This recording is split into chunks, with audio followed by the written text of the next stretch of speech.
ప్రతిభగల క్రీడాకారులను ప్రోత్సహించడంలో సానా సతీష్ బాబు ఫౌండేషన్ ఎప్పుడూ ముందుంటుందని ఫౌండేషన్ చైర్మన్ తలాటం హరీష్ తెలిపారు. కాకినాడ పిఆర్ ప్రభుత్వ డిగ్రీ కాలేజ్ ప్రాంగణంలో గల స్పోర్ట్స్ పెవిలియన్ వద్ద ఈ నెల 24వ తేదీన తిరుపతిలో జరిగే రాష్ట్ర స్థాయి అమరావతి ఛాంపియన్షిప్ పోటీలో జిల్లా తరపున పాల్గొనేందుకు మాధవపట్నం జిల్లా పరిషత్ హైస్కూల్ విద్యార్థులు ఎంపికయ్యారు. యుగేష్ 800 మీటర్స్ అండర్ 17 విభాగంలో R Somaraju shot put, B Santosh Kumar 100 metres, R Pavan Kumar 800 metres running పోటీల్లో పాల్గొన్నారు.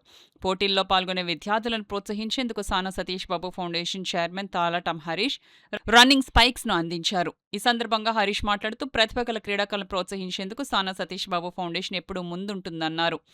అతిథులు మాట్లాడుతూ యువ క్రీడాకారులను ప్రోత్సహిస్తున్న సానా సతీష్ బాబు ఫౌండేషన్ చైర్మన్ తలాటం హరీష్ ను అభినందించారు.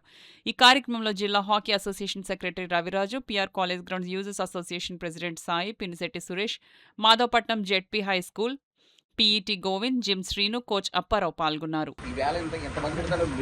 మంచి స్టేజ్లో నేను కూడా మీ స్టేజ్లో చూస్తున్నాను కాబట్టి మీరు కూడా ఎదిగినప్పుడు స్పోర్ట్స్కి మాత్రం ఎప్పుడు మీరు ఎంకరేజ్ చేస్తుంటారు. మీ తర్వాత తరంగా మీరు ఇప్పుడున్న మాధవపట్నం అక్కడికి పిల్లలు రన్నింగ్లో వాళ్ళు ఫస్ట్ ప్లేస్ వస్తున్నా, హాకీలో వస్తున్నా. మన రవిరాజ్ గారు ఈ రోజున ఎంతోమంది హాకీ క్రీడాకారులు తీసుకొస్తున్నారు. ఇదే మిగతా ఊర్లో హాకీ ఉండదని కాదు, ఇంత డెవలప్మెంట్ ఉండదు. ఈవేళ రవిరాజ్ గారు లేకపోతే కాకినాడ హాకీ మాత్రం ఉండదని ఇప్పుడు చెప్తారు. రోజున ఎంత కష్టపడి మీకు తెలియదు కానీ చాలా కష్టపడి పైకి వచ్చాడు.